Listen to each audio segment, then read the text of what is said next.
இன்றைக்கி வீடியோவில் 3 மினிட்ஸில் மசாலா பாப்கார்ன் எப்படி செய்கிறதுன்னு பார்க்கலாம். இந்த டிஷ் செஞ்சது ஃபுல்லாக என் நெஃப்யூஸ் தான். ஸோ ஸ்கூல் இல்லாமல் ஃப்ரீயாக இருக்காங்க. ஸோ அந்த டைம் எப்படி யூட்டிலைஸ் பண்ணுறதுன்னு பார்த்துட்டு அவங்களுக்கு இந்த மாதிரி சின்ன சின்ன டிஷ்லாம் சொல்லித்தரலாம் அப்படின்னு பிளான் பண்ணிவிட்டு இந்த டிஷ்ஷு செய்ய சொல்லியிருக்கோம். வாங்க வீடியோக்குள்ளே போகலாம். இதுக்கு தேவையான பொருள் பார்த்திங்கன்னா எண்ணெய், மசாலா பொடி, மஞ்சள், உப்பு, அப்புறம் லெமன், அவ்வளோதான். இப்போ எப்படி செய்கிறதுன்னு பார்க்கலாம்.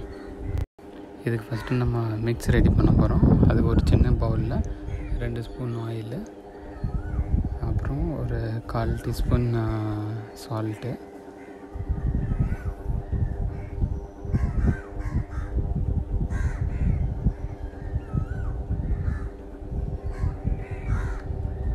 அப்புறம் ஒரு 1/4 டீஸ்பூன் மிளகாய் பொடி, மசாலா மிளகாய் பொடி, அப்புறமேட்டு ஒரு 1/4 டீஸ்பூன் மஞ்சள் பொடி, இதெல்லாம் சேர்த்து நல்லா மிக்ஸ் பண்ணிக்கணும். நல்லா பிளெண்ட் ஆகணும். ஸோ நல்லா மிக்ஸ் பண்ணிக்கோங்க. அப்புறமேட்டு அதோட ஒரு 1/2 லெமன் கட் பண்ணி அது ஒரு 6 to 7 ட்ராப்ஸ் லெமன் அதை ஸ்க்வீஸ் பண்ணிவிட்டு அதையும் நல்லா மிக்ஸ் பண்ணிடுங்க.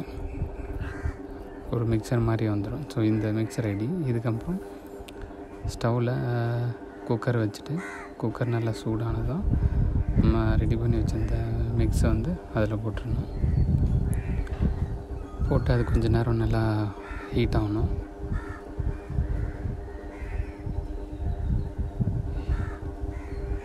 ஸோ இப்போ பார்த்திங்கன்னா நல்லா ஹீட் ஆகிடுச்சு. ஸோ இந்த ஸ்டேஜில் நம்ம வாங்கி வச்சுருந்த கார்ன் இதை எடுத்து அதில் கொட்டிட்டு ஸோ அந்த மிக்ஸி எல்லா கார்னுக்கும் படுற மாதிரி நல்லா அப்படி ஜஸ்ட்டு கலந்து விட்டுறணும். நீங்கள் ஸ்பூன் இல்லைன்னா கையிலே கூட அப்படி கலந்து விட்டுடலாம். நல்லா கலந்த அப்புறம் ஸ்டவ்வில் வச்சுட்டு ஒரு 2 மினிட்ஸ் ப்ரெஷர் போடாமல் ஜஸ்ட்டு குக்கரோட மூடியை மட்டும் தலைகீழாக வச்சு ஜஸ்ட் ஒரு சின்ன கேப் வர மாதிரி மூடி வச்சிடணும். 2 மினிட்ஸில் மூடிட்டு வச்சிங்கன்னா கார்ன் அப்படியே நல்லா சாஃப்டாக பொரிஞ்சு வந்துடும். ஸோ அது 2 மினிட்ஸ் இருக்கட்டும். ஸோ இந்த மீன் டைம்